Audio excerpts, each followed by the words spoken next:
Hello साଙ୍ଗମାନେ କେମିତି ଅଛ? ଆଶା କରୁଛି ସମସ୍ତେ ଭଲରେ ଥିବେ। ଆଜି ଆମେ ଅହଙ୍କାର ଗପ ଶୁଣିବା। ବହୁତ ଦିନର ତଳର କଥା। ଗୋଟିଏ ସମୁଦ୍ର କୂଳରେ ସୁନ୍ଦର ଝଙ୍କାଳିଆ ଗଛଟିଏ ଥିଲା। ସେଇ ଗଛରେ ଦୁଇଟି ବଣୀ ସ୍ୱାମୀ ସ୍ତ୍ରୀ ବାସ କରୁଥିଲେ। କିଛି ଦିନ ପରେ ବଣୀର ସ୍ତ୍ରୀ ଗର୍ଭବତୀ ହେଲା। ତେଣୁ ତା ସ୍ୱାମୀକୁ କହିଲା, ହେଇଟି ଆଉ କେଇଦିନ ପରେ ମୁଁ ଅଣ୍ଡା ଦେବି।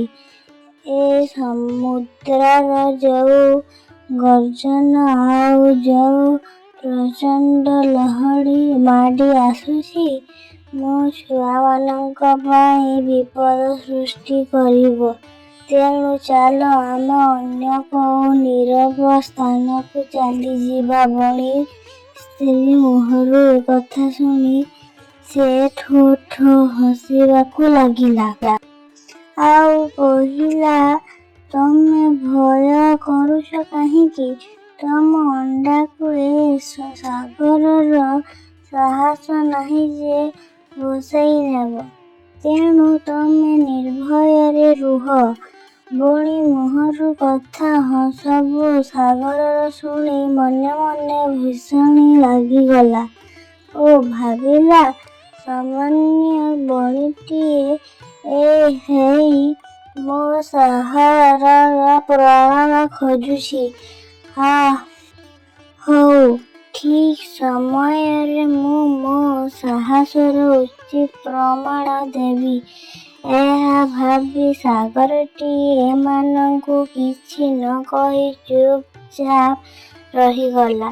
ବଣୀ ସ୍ତ୍ରୀ ଯେତେ ବୁଝାଇଲା ପରେ ବି ତା ମୂର୍ଖ ସ୍ୱାମୀ ତା କଥାକୁ କାନରେ ପୂରାଇଲା ନାହିଁ।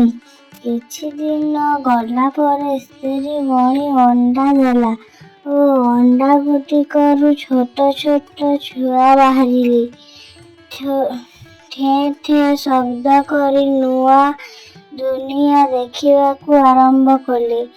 ବଣୀ କୁଆମାନଙ୍କରେ ବାବା ସେମାନଙ୍କୁ ଏ ସମୁଦ୍ର ପାଖରେ ଉଡ଼ାଏ ଶିଖାଇବାକୁ ତା ସ୍ତ୍ରୀକୁ କହିଲା। ତା ସ୍ତ୍ରୀ ସ୍ୱାମୀ କଥାରେ ମନ ନ କରି ଚୁପ୍ ରହିଲା। ଦିନେ ପୁରୁଷ ବଣୀ ତା ସ୍ତ୍ରୀ ସ୍ୱାମୀ କଥାରେ ମନ ନ କରି ଚୁପ୍ ରହିଲା। ଦିନେ ପୁରୁଷ ବଣୀ ତା ସ୍ତ୍ରୀକୁ କହିଲା, ଚାଲ ଆମେ ଯେଇ ବାଟ ଟିକେ ଦୂରକୁ ଯାଇ ପିଲାମାନଙ୍କ ପାଇଁ ଖାଦ୍ୟ ନେଇ ଆସିବା। ସ୍ତ୍ରୀ ବଣୀ କହିଲା, ଛୋଟ ଛୋଟ ପିଲାମାନଙ୍କୁ ଏକଲା ଛାଡ଼ି ଆମେ କେମିତି ଯିବା? ପୁରୁଷ ବଣୀଟିଏ କହିଲା, ତମେ ଭୟ କରନି, ମୋ ଛୁଆମାନଙ୍କର କିଛି ବି ହେବନି। ଏମିତି ବୁଝାଇ ସ୍ତ୍ରୀକୁ ସାଙ୍ଗରେ ନେଇ କିଛି ଦୂରକୁ ଖାଦ୍ୟ ଯୋଗାଡ଼ କରିବା ପାଇଁ ଚାଲିଗଲା। ଏଇଭଳି ଏକାନ୍ତ ସୁଯୋଗ ସମୁଦ୍ର ଖୋଜି ଚାଲିଥିଲା। ମନେ ମନେ ତ ସେ ଭାରି ରାଗିଥିଲା। ତେଣୁ ଆଜି ପାନ ଦେବ ବୋଲି ଓ ତା ସାହସର ପ୍ରମାଣ ଦେବାକୁ ସେ ପ୍ରଚଣ୍ଡ ଲହରୀରୁ ନିର୍ଦ୍ଦେଶ ଦେଲା।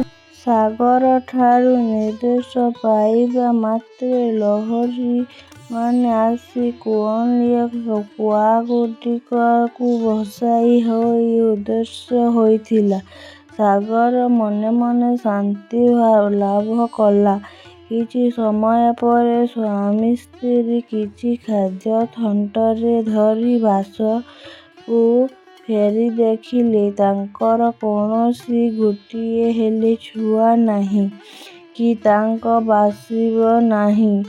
ବଣୀ ସ୍ତ୍ରୀ ଏସବୁ ଦେଖି ଖୁବ୍ ଜୋରରେ କାନ୍ଦି କହିଲା, ଦେଖିଲ ତ, ତମରି ଗର୍ବ ଅହଙ୍କାର ପାଇଁ ମୁଁ ମୋ ଛୁଆମାନଙ୍କୁ ହରେଇଲି। ବଣ ସ୍ତ୍ରୀର ମୁହଁରୁ ଏକଥା ଶୁଣି ପୁରୁଷ ବଣୀ ମନେ ମନେ ବହୁତ ଦୁଃଖ କଲା ଓ ଓ ତା ଭୁଲକୁ ଜାଣିପାରିଲା। ମୋର ସାଙ୍ଗମାନେ, ଆଜିର ଗପ ଶେଷ ହୋଇଯାଇଛି। ଗପଟି କେମିତି ଲାଗିଲା କମେଣ୍ଟରେ ଲେଖି ଜଣାଇବେ। ଆଉ ମୋ ଷ୍ଟୋରି ଲାଇଫ୍ ବେବି ଟିଭିରେ ନ୍ୟୁ ଅଛନ୍ତି ତ ସବସ୍କ୍ରାଇବ୍, ଲାଇକ୍, ସେୟାର କରିବାକୁ ଜମାରୁ ବି ଭୁଲିବେନି। ଭିଡ଼ିଓକୁ ଶେଷ ପର୍ଯ୍ୟନ୍ତ ଦେଖିଥିବାରୁ ବହୁତ ସାରା ଧନ୍ୟବାଦ।